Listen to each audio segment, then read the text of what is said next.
नमस्कार शेतकरी मित्रांनो, सेंद्रिय शेतीमध्ये तुमचं स्वागत आहे। तर हे आपण उडीद पेरला बघा। ह्या उडदाला 1 महिना 3 दिवस झालं। आज 19 तारीख आहे, 16 तारखेला याची पेरणी। तर हे माळरानच रान आहे। हे बघा असं हलकं रान आहे, खडे वगैरे आहेत बघा काही। तर ह्याला आपण बरेच दिवस झालं रासायनिक शेती बंद केल्यामुळं 10 ते 15 वर्ष झालं। तर आपण बेवडावर भर पिकाची फेरफाट असं हे सगळं करतो। तर ह्याला काय केलं यंदा, फक्त एक त्रिसूत्रीचा सडा मारला आहे।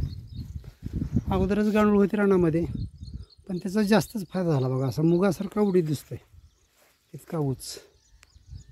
हे बघा असं 20 इंचाचे तास आहेत अशी मिळायला लागलेत। आणि एक त्रिसूत्रीचा सडा मारला आहे। आता कुठं कुठं ह्याला फूल लागायला लागले।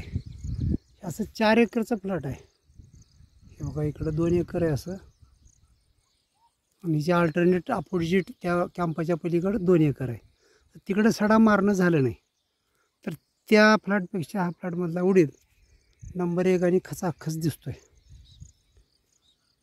तर हळूहळू आपल्याला प्रयोग करत जायचे। सेंद्रिय शेतीमध्ये सगळ्यात महत्त्वाची गोष्ट म्हणजे उत्पन्न कमी निघालं नाही पाहिजे।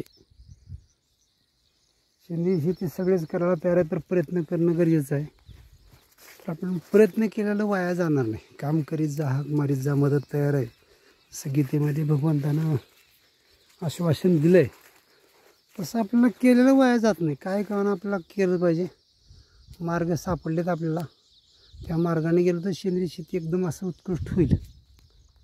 समाधानकारक पीक, जीवजंतू भरपूर, सगळ्या गोष्टी चांगल्या होत जाणार आहेत।